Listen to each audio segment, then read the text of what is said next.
everyone. Welcome to Spirit Coffee Talk. My name is Elyse, joined with the lovely Ginette, and it is just two of us again this week. Lisa and I swapped out. Yeah, there's been a lot going on.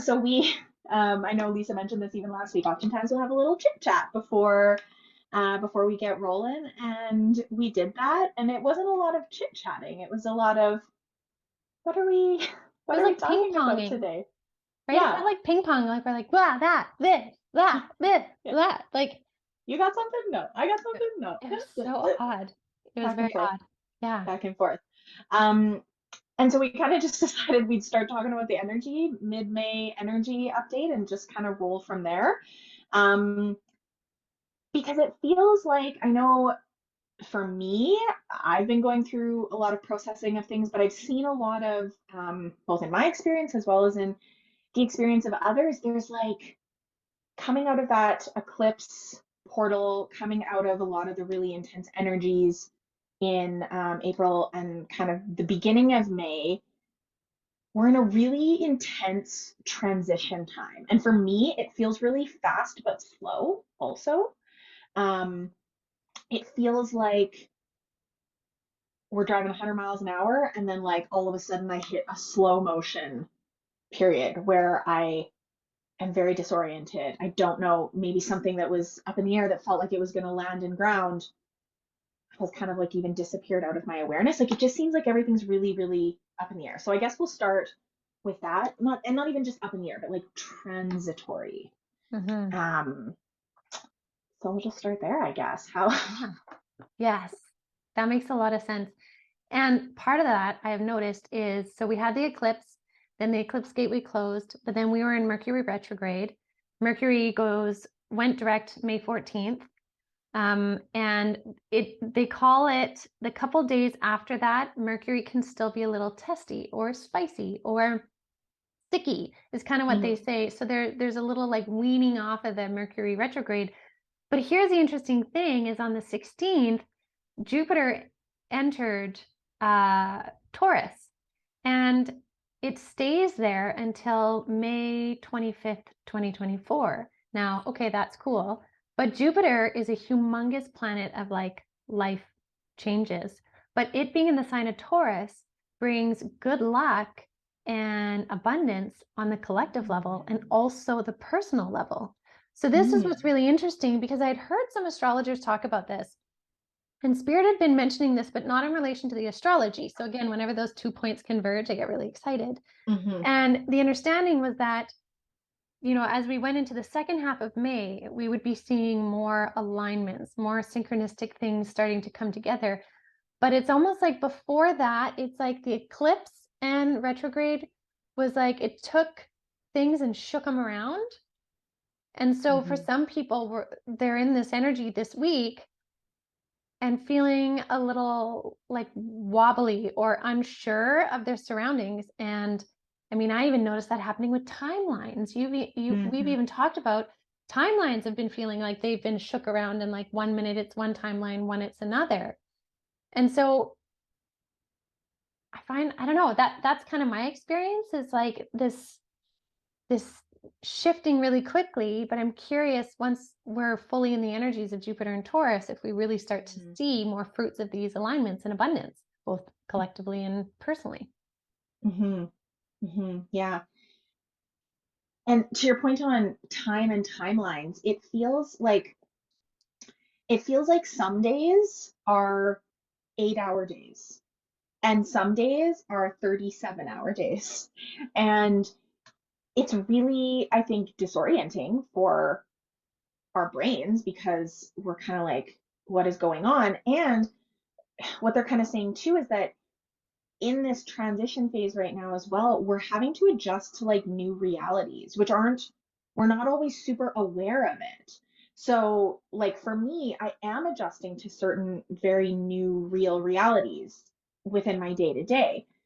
But what's also happening, so like I'm consciously aware of that. But then what's also happening is there's subtleties in that where all of a sudden I'll feel really disoriented and like, I don't know what I'm doing right now. Or like, Mm-hmm. why does sitting in this place that I sit always feel so different all of a sudden? And so I think it's to say too that when we're really disoriented, like it's that feeling of like when you're spinning around and around and then you stop and you're like dizzy and you kind of have the spins, you have to like look at something. You have to ground yourself at something. You have to like connect to something.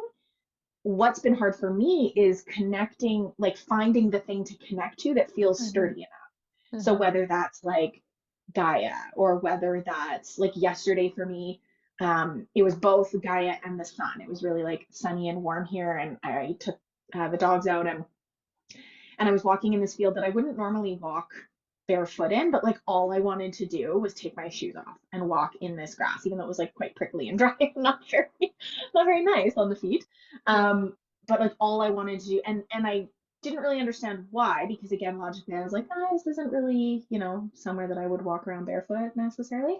Um, but in the sun and with the earth, like I just needed grounding in that moment. So it's all to say, if you're feeling confused. Like even in this conversation or before this conversation, we were like, what are we talking about? Like it felt very Mm-hmm. disorienting for no particular reason. Mm-hmm. We even were talking about you remembered me having different glasses that I haven't had in like years and years and years, and you were Totally. certain Mm-hmm. that I had them not long ago. So it's like even just these little Different tiny timeline. things that we don't necessarily think of as like important or big, Mm-hmm. a when we realize them, it's quite disorienting and we can't always rationalize it or put it together. But then also it's the energy itself, and this kind of whirling and transitory period that we're in is also very disorienting. So it's kind of like Mm-hmm. multiple layers of that Yeah. give you a little motion sickness almost. Absolutely. And I've really been noticing that with the timeline switches and jumps. And it happened to me several times in order for me to fully recognize what is actually happening Mm-hmm. and really then validate myself for what's happening. Because it's quick for us to be like, oh, I'm crazy. And whether we mean that to the nth degree or just the comment of like, oh, I must be crazy. Um, but validating the experience for what it is, because we are moving through these very different transitional stages. But one thing that Spirit mentioned to me in the beginning of the month, that again, we would be seeing more of the full picture as we step into the second half of the month, is how we are very much in this liminal space after the eclipse, where things have ended and then we're waiting for the things to begin. There's, no matter how quickly that is, whether that's 1 minute between an ending and a beginning or 1 month or whatever, there's a liminal space. And there's a Mm-hmm. space that's like a void, or it's shaking off the old and embracing the new. And in that space as well can be unknown. And when it comes to timelines, in that space too can be such a variability of timelines or Mm-hmm. insights or realities and all of that, which can, like you said, be very disorienting. And so I've definitely noticed that myself. But I find I've been rolling with a bit more humor now. So if I feel like a conversation or something is not in this timeline, I'm at the point where I'm like, whoop, okay, wrong timeline, all good, carry on, carry on. Mm-hmm. It's just, Mm-hmm. yeah, it's interesting. Yeah. Yeah. I feel like, well, and it's hard right now too because there's so much going on that is quite serious in the world.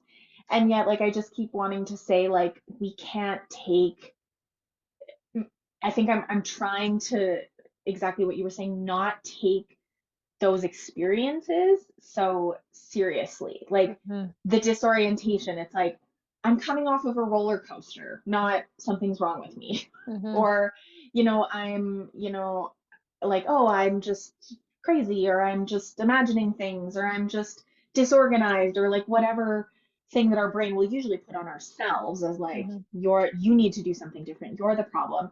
It's trying to reframe it in a little bit of a lighter way of things are just really disorienting right now, and like I can laugh about it, and Mm-hmm. where I can, especially, right, can I Mm-hmm. laugh about it, can I make light of it, can we just be like, oh, okay, apparently that was in a different reality that we had that Mm-hmm. conversation, Yeah. because sometimes that is very real. And um our brain sometimes, I don't know, we just have a tendency to like make it more serious than it is. Yeah. um And we don't have to. yeah, it can And just be light. Yeah, and you know what else they're saying is they're like, this is a part of changing your reality or your known reality is things have to expand you outside of your known reality. And so part of that is noticing these liminal spaces or these timeline flips or these discombobulating feelings or whatever that is. That's all part of being outside of the box of your known reality. So you can't grow in consciousness and expand without expanding into what is the unknown for you at that moment. Mm, So like you said, like not being so freaked out by it, but realizing like, hey, I'm changing my consciousness here mhm, and I'm going to confront things that I'm not used to. And it's going to mhm, bend the way that I see things, but that's okay. mhm. Yeah. And that, when like oftentimes you'll hear in manifesting conversations or quantum conversations, right? This idea of like letting go of the way something manifests or letting go of the control of like how you want, like you're calling an experience into your life. We call it in, but we also have to let go of the control around how that happens or what it looks like, yada, yada, yada. And I feel like this is a primary example of that because, well, a primary example of why it's important to do that. Mm-hmm. Because, I mean, when we're really trying to control how things look and feel and how something comes to be, that control energy inherently has a little bit of lack of trust underlying, right? Because it's like the message to the universe is that like something in me doesn't trust that this is going to happen for my highest good, so I need to control how that's. And there's a whole bunch of reasons why we Mm-hmm. can be that way, and they're totally fair, and we can work with them and support that side of ourselves. And I think it's we when we're in a time where like the collective is changing, the frequency on the earth is changing, our individual journeys are changing, what we want is changing, who we are is changing. How can we know what that's going to look like? How can we, like, our brains, like, Exactly. I want all this control. I want it to look like this. I want it to look like that. And really, the universe is like, right, but that's not like that 3D kind of idea. And I don't mean 3D in like a low vibe way. I mean like a tangible Mm-hmm. human in our day-to-day life way. That 3D idea of what you want something to look like won't mesh. It Mm-hmm. won't work with where the world is going. And so, can we let go of that control a little bit? Part of the letting go of that control, I think, is finding lightness in the disorientation, finding lightness in, oh, it's like I just got off a roller coaster or a trampoline, and like the world feels a little wobbly underneath. I Mm-hmm. feel like I'm moving at a different speed than I actually am. And maybe you are, and that's okay. Yeah. Um, but yeah, we have to just kind of let go of the control of how things are going to look and still hold the highest intention of what we want. Mm-hmm. Yeah, I agree. I agree. And so it's interesting that we're talking about this because I can hear my guides are saying shifting realities.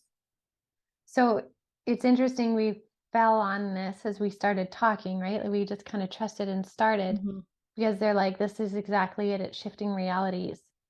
And so really be open-minded to what it is now, what it Mm-hmm. looks like, how it shows itself, the different ways the universe can step in to give different opportunities within all of it. Mm-hmm. And to kind of have like some grace about it.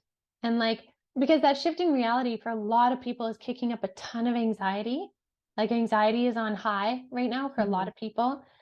Even a lot of people who are very used to using their spiritual gifts and stuff, they feel like they're thrown into this vortex of like heightened anxiety. And I think it's because that, like you were saying in the beginning, that grounding piece might not be the same grounding piece that used to work before.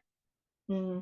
Right? So maybe if you used to ground into Gaia, maybe it does still work, but maybe right now it's more you need to ground into water. And so maybe being in a body of water of sorts is much more grounding to you, or drumming or throat singing. I don't know, right? Like it's changing on all the levels. And our bodies are changing in that too. So the way our bodies are feeling, which usually is our place of feeling like home, is feeling different too. Mm-hmm. So it's very like multifaceted. Mm-hmm. Yeah. Mm-hmm. Yeah, one of the things that's, and it kind of came up when we were talking before about like what are we going to talk about, and I was like, I don't think that I had so I've been going through it as you know, but last week, I had to say goodbye to my senior dog. You probably guys hear him snoring. Normally he'd be subtly snoring in the background. But he chose, his exit last week, Monday, around this time. And oh God, I was devastated. I mean, I still am. And I've been sitting so much with that emotion, but also the like complexity of the relationship I had with him, which is so funny because, a lot of people, especially if you don't have pets, you might not feel into like how impactful that can be. But like I got him when I was a child. I was 21. He was my dog. I grew up with him. He held me through some of the biggest traumas of my life, um, right up until the day he exited. And there's been so much sadness around that and so much grieving and all of that. And I have two other dogs. And I've been sitting a lot with how my relationship with Dexter was like, he was my guy. He was my dog. And I called him my soul dog because I just really, his birthday was the day before mine. I manifested him. He was the first thing I ever like consciously manifested. I used to carry around a picture of this type of dog, a puggle, in my wallet for years before he showed up in my life. My parents got him for me as a surprise. And so, he was like this really pivotal thing. And I had and I have still this very deep emotional, spiritual soul connection with him. And then I have these other two hooligans, and they're like high maintenance and all these different things. They're much more challenging as far as he was easy, and they are not always. And so I've been sitting a lot with like how through him going in his time, he was 14 and a half, he lived a beautiful long life, spoiled more than most dogs, I would think. And how my relationship with these two is now changing from Dexter was the one that held me through growing up. He is now gone from the physical, and now they are holding me through the loss of him. And and there's so many, like I won't go into the details, but there's so many aspects of Dexter's passing that signify a change in timelines for me and my partner, and a change in our life, and a different trajectory that we're going on. And so one of the piece that I've been sitting with is how like through loss, through change in relationships, through massive changes in our life, even if it's not the loss of somebody or a death or something like that, but these massive transitions, other aspects that maybe didn't feel as important or didn't feel as deeply connected to us all of a sudden become completely different. And even that, there's a transition period in that. Me having this different relationship with these two other dogs that I have, most people be like, okay, you have two more dogs, you should be fine. But it's very different. And so I've been having to really hold space for that change. Even feels hard, even though it's beautiful, even though I'm super grateful for it, it feels hard. And it also feels amazing. It gives me this feeling of, now my soul contracts with these two get to be front and center because there's more space in my life now that my first dog is gone. And so I guess long-winded story to say that through sitting with all of this change, I've never felt more how two things can be true at once, and how hard that is for us to rationalize sometimes. Um, and how hard that is to rationalize, and how hard that is for a lot of us to sit with and understand. And yet I think it's where we're going. And even Spirit saying, like, a lot of people in readings will ask, like, what's my soul purpose? Where am I going? What am I doing? And I used to ask myself that question too. And they're like, it just is. It can be everything, right? And so I'm kind of jumping all over here, but it's this idea of like, I think we have to let go of one thing, one reality, one experience, one way in which something looks. And part of our conscious evolution is like really holding space for how much can be true at once, even if they feel very conflicting. And even if it feels really disorienting, and even if it feels like out of like, not out of alignment, but out of sync, or kind of clunky, or not in flow, it doesn't mean that it's not true or of the highest good. or of our new reality or of our timeline or of our best outcome. Like it's gone, I think, are the days of like, this is what is happening and off we go on that trajectory. And for someone who likes to have control or understanding or like context in their life, that can feel really wobbly, like really super wobbly. And it seems like that's a common theme for people right now. I don't know if any of that made sense. No, that makes a lot of sense. And you nailed it with that. Like, we are stepping into multifaceted awareness, right? On different dimensional levels, maybe parallel lives, different timelines. But even within this one singular timeline, like you said, two things can be true. You can be very peaceful, say, in your personal life, your romantic relationship, but your professional relationship or journey, say your job, you don't like your job and it causes you stress, but you have so much beauty in your heart relationship, right? So like those two things can exist and we can hold space for the two things. And just because one is not where you want it, it doesn't mean everything is that. Right? So I think that's a great perspective as we move into this new energy. And, you know, whether some of us are still stepping out of that liminal space, or maybe some already feel like they're on their way, is to really recognize how it will be different, but allow it to surprise you instead of creating a fear, and really embrace how it starts to show itself to you and like what that is. I think that's a really neat awareness. And that there's so many layers of awareness to these things. I think sometimes that can also be a little bit exhausting for us as humans, right? Because it feels like, oh, the work is never done. And then that's where we've talked so many times on Spirit Coffee Talk about like stepping into play and stepping into rest. And it's not always about consciously trying to evolve and trying to grow and trying to do all the things. That sometimes there is power. Like last week in all of this awareness, I like barely left my bed, right? And I held space for myself and I sat with those things and I rested and I tried to seek joy where I could. And I didn't really like do a lot of the work stuff that we often talk about. Sometimes the resting and holding space for ourselves, and like there's a lot of awareness in my mind right now and there's a lot of things that feel very conflicting and I don't know what to do with any of them and they all feel up in the air and I feel completely exhausted and like turned around. It's okay to just like stop and be like, okay, there's a lot of things in the air right now. I'm just gonna like hit pause, do something that my spirit needs, that my body needs, that my mind needs, my emotions, whatever, to find some joy or find some rest so that we can continue on. Because I think not having those moments of pause, we won't.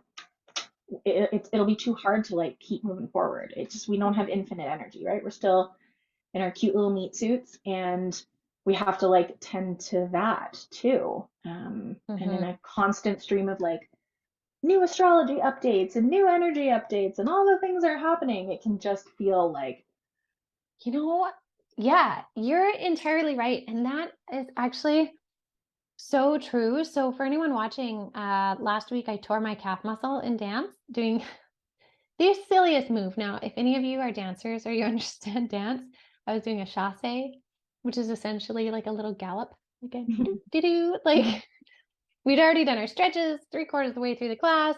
And I do this chasse and my calf just goes like up, blow up. And my first thought was like, what? I have so many things to do. But I quickly got the idea of it would force me to slow down and be present and review things that I think should be involved and are good for me in my life and busy and this and this. Like it took some of the things off my plate for me to have time to sit and contemplate. And I mean, I was sitting and contemplating in a different situation than you, as you know, so I really want to validate that. My calf just tore. I didn't lose somebody in my life. But it was a chance to have the opportunity to sit back and look at things differently and notice how I'm feeling and how two things can be true at once too. And again, smaller situation, but I tore my calf muscle on my right foot or my right leg. That hurts, but it didn't hurt as bad as I thought it would, number one, which was curious to me. Number two, I can't drive. So that throws all of our schedules out the window because mom does all the driving just because of how our work schedules work. And so then I had to start asking people for help, which then gave me more time. And it was just this like, we're not stuck in any one reality. And we can, hi, Eva. We, we can change it at any time too, right? That's apparently what Ava thinks too. Eva agrees. Eva's like, I would like to change the situation to be outside. Thank you. I'd like to change Totally. my current reality to not in this office. Yes.